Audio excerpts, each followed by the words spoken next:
Hi everyone, hello. For those of you who don't already know me, my name is Claudia Lefebvre and I am a nutritional therapist and eating psychology coach, also known as the Shapeshifter. So I'm delighted to be chatting to you tonight about the 6 keys to digestive health. And boy, I hope you've had your dinner. Hi Carol, I hope you've had your dinner because we're going to be talking about burps and farts and some of all those niggly, interesting and quirky digestive symptoms. Sorry, I don't know if you can hear that, but that's a plane taking off very, very close by in Gibraltar here. I'm off to London tomorrow, so looking forward to that. I'll just let that plane go past. So while we're waiting for people to join, I've got a few newsy information to share with you. Firstly, I was delighted this week to be in Closer magazine, and I was talking about thinking yourself slim. So if you're interested in that, have a look on my Facebook page and the article's there. Also, really exciting news, I am writing an ebook and it's going to be free, even better, free for you. And if you'd like to receive my ebook, it's going to be ready next month. You need to go onto my website or click on the link. Polly is going to put the link. And you just need to register for my newsletter. And when you register for my newsletter, hello there. When you register for my newsletter, you will automatically get the ebook.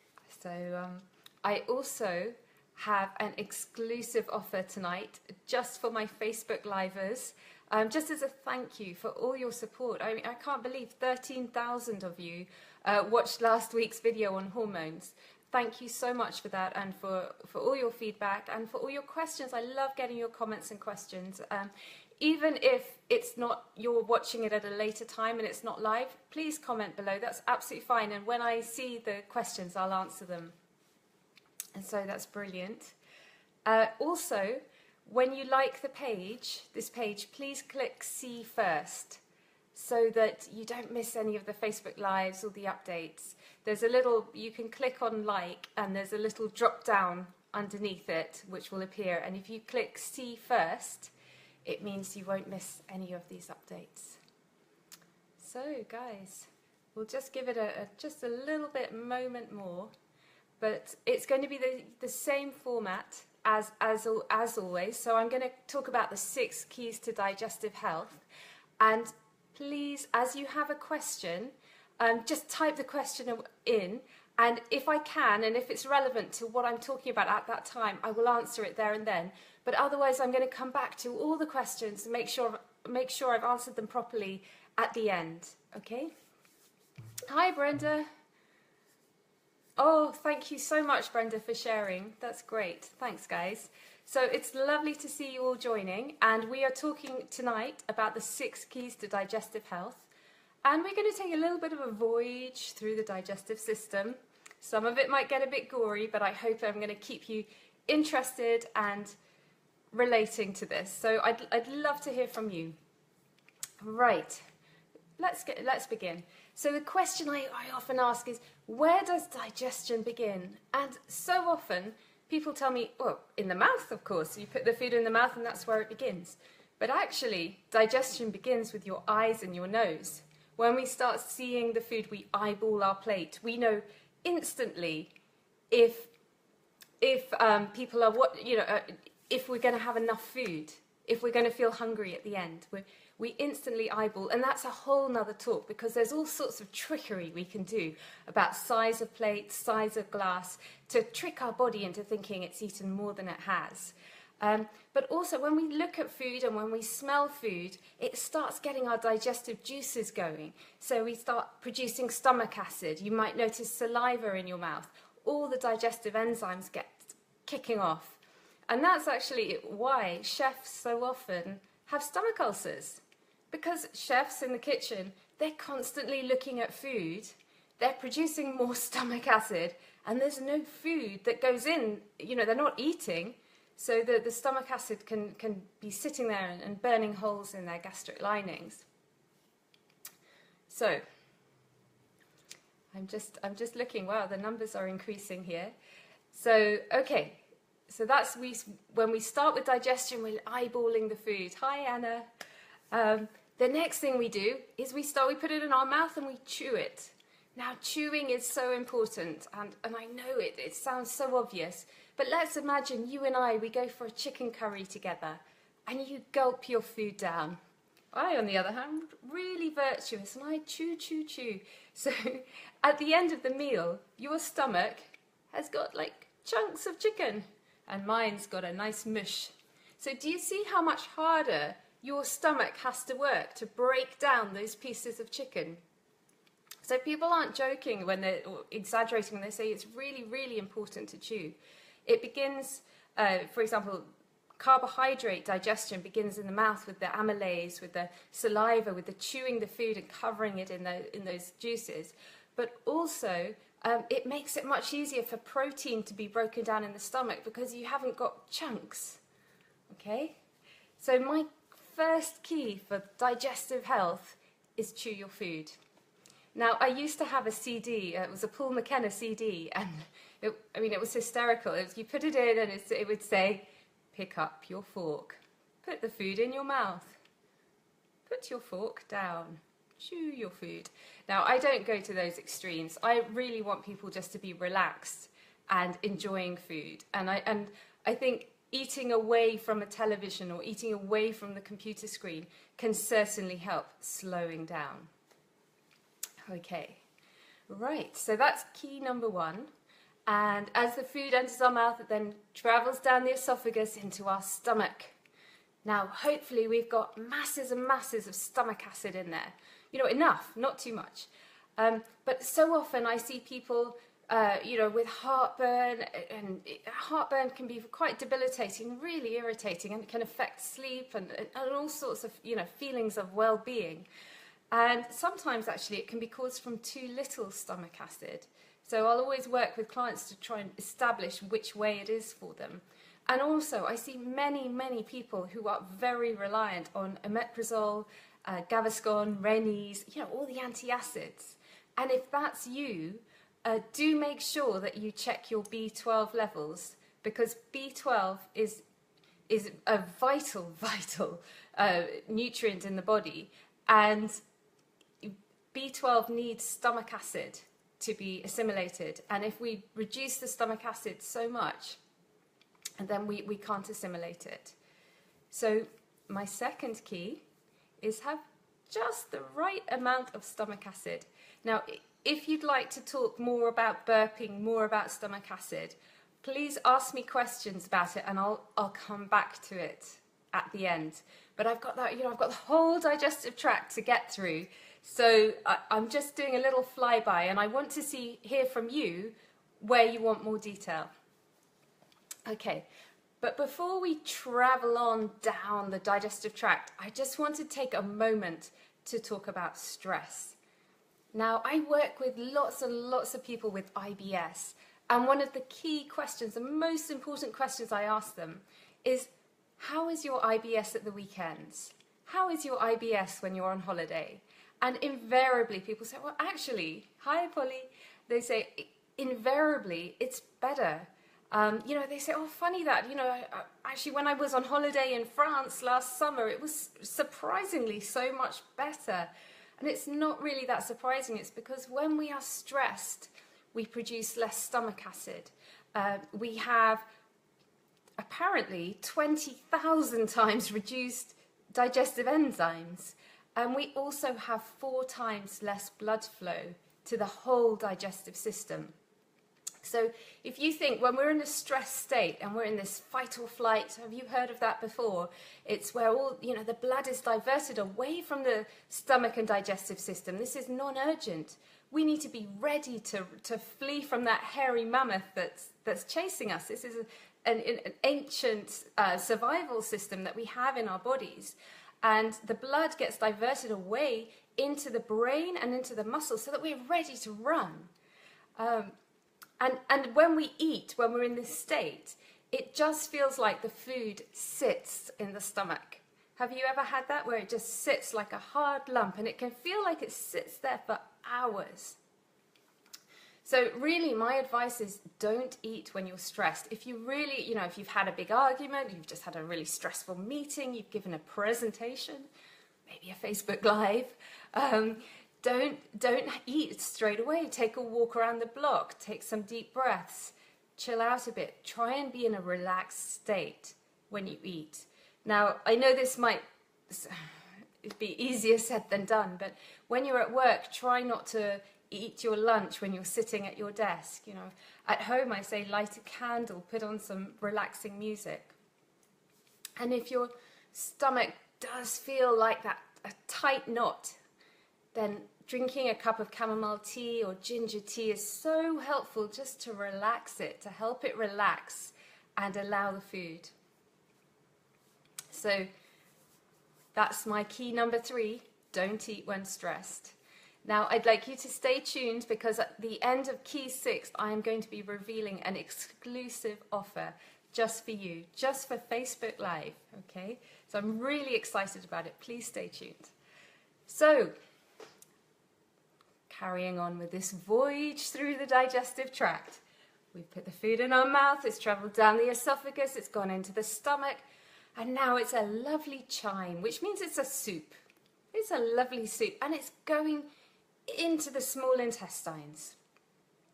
Now, okay, it's going to get a bit gory here, so put your knife and fork down if you are eating your dinner, because we're going to talk about farts now. And so, the chime enters the small intestine, and in the small intestine, let me just think how I'm going to say this.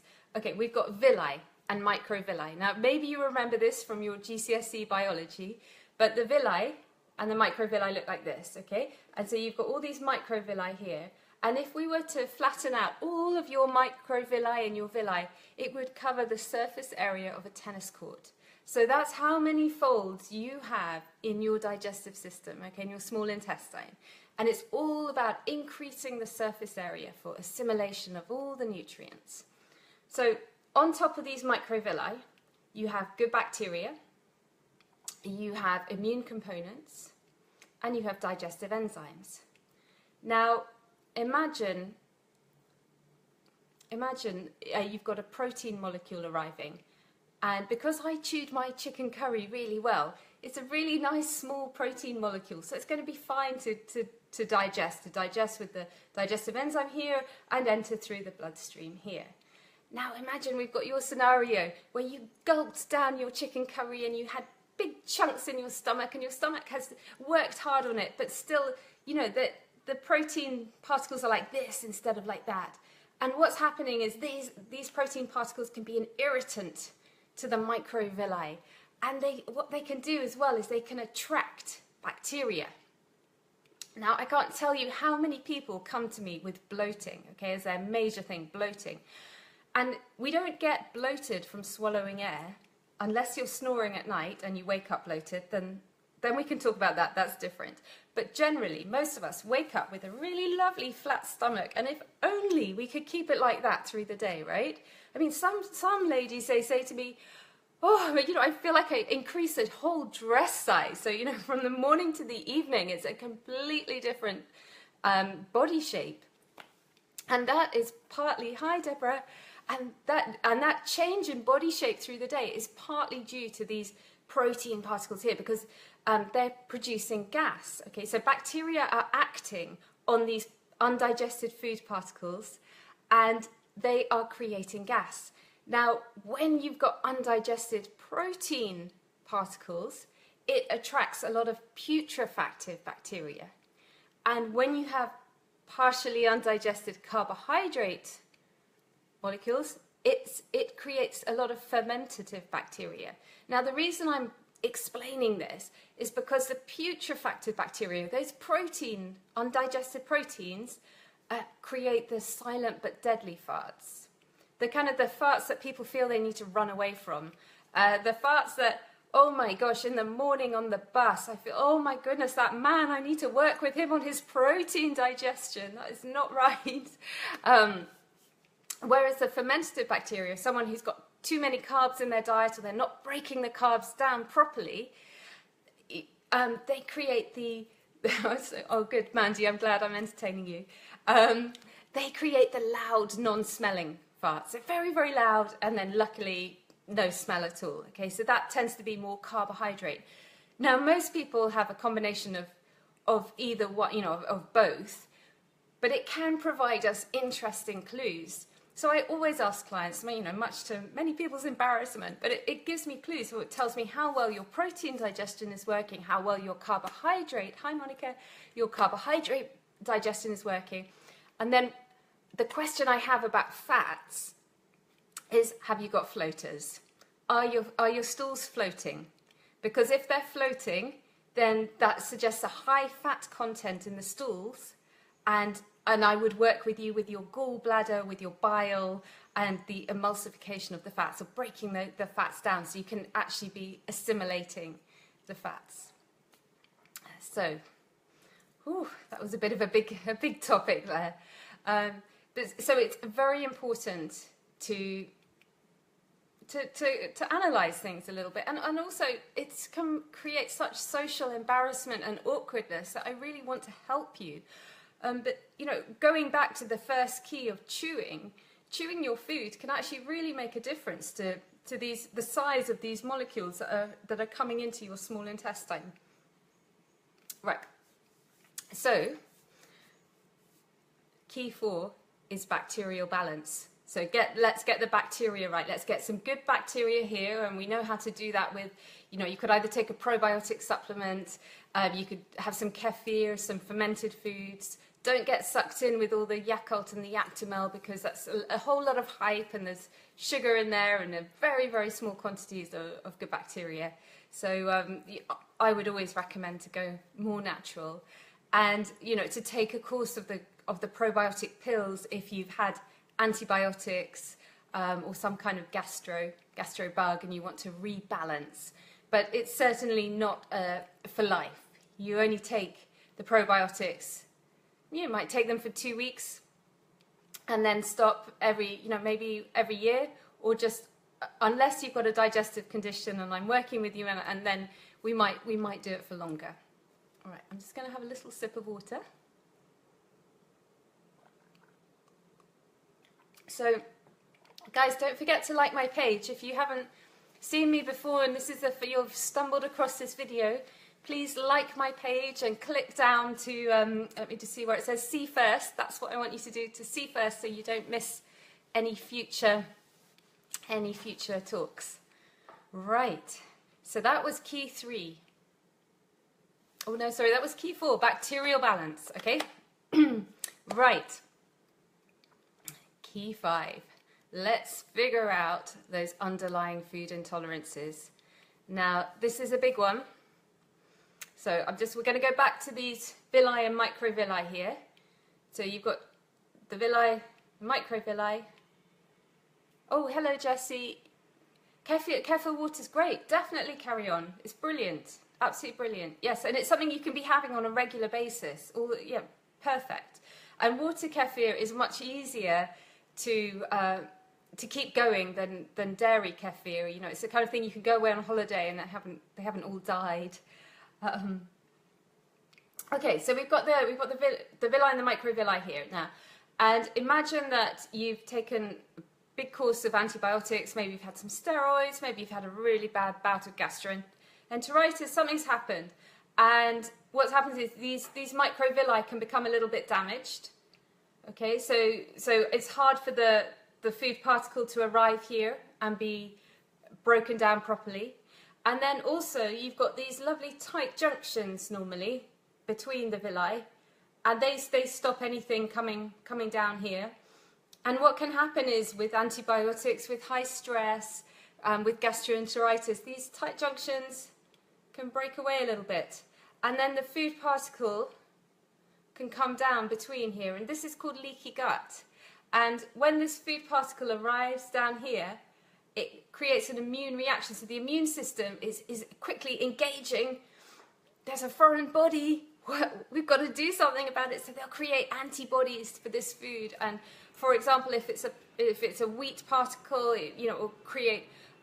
It becomes gliadin, and the antibodies can form to attack glider. There's another aeroplane. It's very busy tonight, Gibraltar. I'm flying off tomorrow. Can't wait. Back to London. So sorry about the noise there. So the gliadin is coming, and the antibodies are creating antibodies against the gliadin. But then, unfortunately, what happens is the body, the immune system thinks it detects more gliadin when in fact it's the thyroid. So the thyroid tissue can look remarkably like gliadin to the immune system. And so it can start, this is how, one of the major theories behind autoimmune disease, and Hashimoto's in particular with the thyroid. So we've got to be very careful. We've got to keep the integrity of the gut lining. It's important. It's important. These food particles, they can enter in the body and they can be stored in the joints. They can cause joint pain. They can cause fatigue. They can cause all sorts of irritating symptoms, not just digestive symptoms. It can be more widespread. Maybe one time we'll do a talk on autoimmunity. So just drop me a comment. Let me know what you want to be talking about, okay?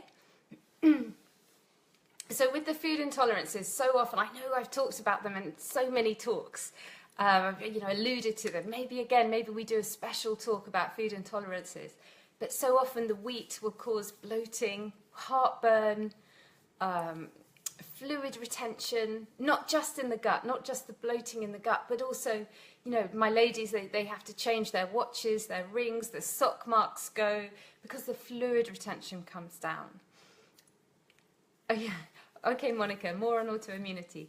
And then dairy, yeah, Sabrina, what about the water retention is so often the wheat.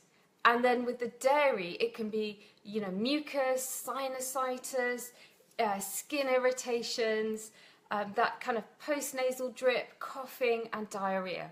Okay, so those tend to be the symptoms related to the dairy.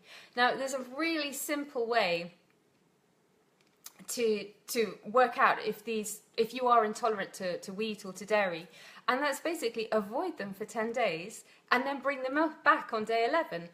Bring one at a time. Don't bring them both back, otherwise you won't know which is triggering which symptoms. But avoid all wheat completely for 10 days. If you break it, you have to start again. Then avoid all dairy, for maybe 15 days, and on day 16 bring the dairy in, and you'll start to notice what clears up and what comes back with the different symptoms. Okay, so that was key number 5. Understanding and figuring out underlying food intolerances. Now, we've travelled through the small intestine, and we're going to wend our way into the large intestine. Now, the entry into the large intestine is kind of like a trap door, one way.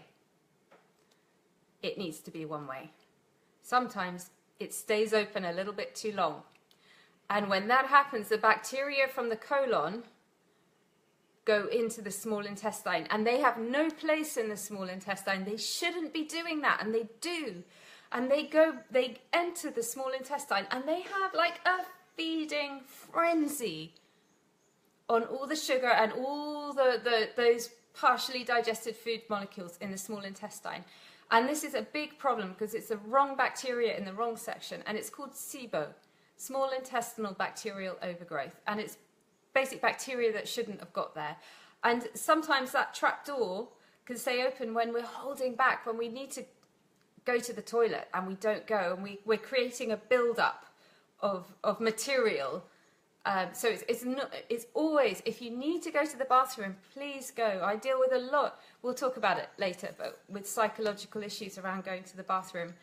But this is one of the reasons why it's really important, because we don't want that trap door to get stuck with material inside, because then the bacteria will go in, and that creates a lot of problems. It's very difficult. SIBO is difficult to diagnose, and it's difficult to treat. So, okay, right.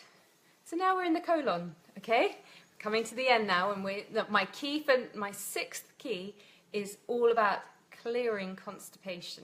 Okay, so if you imagine the colon like this, and it actually goes from your right to your left, So it goes starting this side, finishing this side. And if you imagine it's like a tube like this, okay? And it is surrounded by hundreds and hundreds of blood vessels, okay? And as the stool travels up, imagine it travels up too fast, that's going to cause diarrhea, because, you know, diarrhea is very watery. It's just, it's an irritated, there's something has irritated your digestive system, and it's an irritant, and it's just flushing through your body. So it's very full of water, a lot of water in there. On the other hand, when you're constipated, it's very dry and difficult to pass the stools, because the stool has been in the colon for too long, and all these hundreds of blood vessels have been absorbing the water back from the stool. But did you know it's not just water that gets pulled back? It's also cholesterol. So there's some interesting studies about how constipation and cholesterol, there's a correlation. Hormones. One lady contacted me after the talk last week about cysts in her breasts, and I told her about this study, which is very interesting, that shows bowel movement of 3 times or fewer a week dramatically increase cysts in the breasts. And this is why, because the hormones are reabsorbed. The body's trying to get rid of them. And having this very slow transit time is counterproductive, because the hormones are coming back, the water, the cholesterol, and of course toxins. There are a lot of toxins in our stool, and we can end up feeling quite toxic when we're constipated as well. It's very uncomfortable, and it can be very toxic. So it's lovely to, you know, keep drinking water, to have some linseeds, you know, brown rice, plenty of fiber. But when you feel you're up to the point of, here, I can't eat anymore, you know, I can't eat another thing, you feel so blocked up, then quite a good trick is like a little shot glass with olive oil and olive oil and some freshly squeezed orange juice. That works for some people. Otherwise, some chili, spicing things up, can work for others. Otherwise, milk of magnesia, or certainly, you know, high-dose magnesium or high-dose vitamin C. You know, everyone finds what works for them. So it is really about finding out what works for you, and helping with that. And sometimes, you know, when we get stressed, as again, stress comes back into it, or maybe we're just emotionally stressed, because from a psychological point of view, really sorry about my language here, but you know, constipation can be seen as like holding on to shit. You know, maybe there's some things we need to be letting go of to be able to let it flow. So I hope that helps. I hope that's interesting to you. And I'm so excited to tell you about my exclusive offer. So this is just for you. This is just for you Facebook Livers, and I'm giving you 1 week. Okay, so it's until the 10th of May. If you're interested, I need you to email me, or message me, sorry, through Facebook, okay? Because I need to know that it's coming from Facebook. But my offer to you, because I understand how embarrassing, how socially awkward, how irritating and life-affecting all these digestive symptoms are, I really, really want to help you. And I want to give you an hour's consultation and a half-hour follow-up for the price of £97. Now, normally my rate is £100 an hour, so I'm giving you, you know, more than £50 discount on that. And I really would hope you take me up on it, because I would really, really love to help you. Okay, so, oh, thank you. There's some smiley faces. So let me just, those are the 6 keys. Let me just have a little look through on this other phone here and see if I can. It's always a bit tricky now trying to find it, to see if I can see your questions. Okay, guys. Okay. Right. I used to take kefir water, so Jessie, I answered that. Monica, more on autoimmunity. Okay, take. We have done a snap. Sabrina, what's that mean? Okay. Anna, I have just read a book about eating for blood type. Can this affect intolerances and the immune system? Probably. Probably is the answer. It's funny because there's a time lag, and it's a bit weird hearing the difference here. Yes, I'm not a huge fan of the blood type diet, but it does work better for some types than others. So, yeah, maybe you'll find that interesting. It's probably about the dairy, is that right? Let's see. I was also asked about hernias. Now, if you have a hernia, I always ask my clients if they can take an abdominal breath, if they can breathe in using their tummy. And sometimes you see with a hernia people, it's here. You see them breathing like this, okay? And the hernia means that the esophagus, just before reaching the stomach, has got a little bit bent and come up. And there are exercises that you can do to help push it down. And of course there are certain foods, for example, onions, tomatoes, garlic are definite no-nos, certainly chili as well. And then there are other safer foods. So bananas are usually very safe. Where's the best place to find out about food intolerances? Okay, so once you've ruled out the obvious, like the wheat and the dairy, you could do an A200 test. It's a blood test. It's not cheap. It's around £250. You can do that in Gibraltar. You can do that in GibLab. In the UK, there's all sorts of testing. And it's like a traffic light system that comes back. But the thing with intolerances is a lot of people, they get their intolerances and they go, okay, I'm avoiding this and this and this food. It's not a life sentence, guys. We've got to work on repairing all these. We've got to work on repairing these microvilli with the good bacteria, maybe some digestive enzymes, maybe some bone broth, chicken stock, maybe some aloe vera, glutamine. There are all sorts of things we can do to help repair the gut lining, so that at some point you can tolerate these foods again. Otherwise, what happens is you get your test back and it says, I'm intolerant to wheat. Okay, so I'll cut out wheat. That means I'll have rice instead. And you end up having rice at practically every meal instead. And then blow me down a few months later, you're intolerant to the rice. So it's really, there's no point working with food intolerances unless you're committed to actually working on repairing the gut lining, because that makes a huge difference. So what do I think of kombucha? I think kombucha is great. Love it. Fermented green tea, it's really good. Yep, no dairy and grain. This is Anna. Nothing different from what we worked on together. Okay, great. Okay, guys, well, it was great to chat. Don't forget, I've got my special offer just for you for this week. I really want to help you with your digestive symptoms. And please like my page and sign up for my newsletter so you can receive my free ebook. Okay, guys, thank you so much for your support. I hope you found it interesting, and please comment with anything you'd like me to cover in the next Facebook Live. Okay, bye.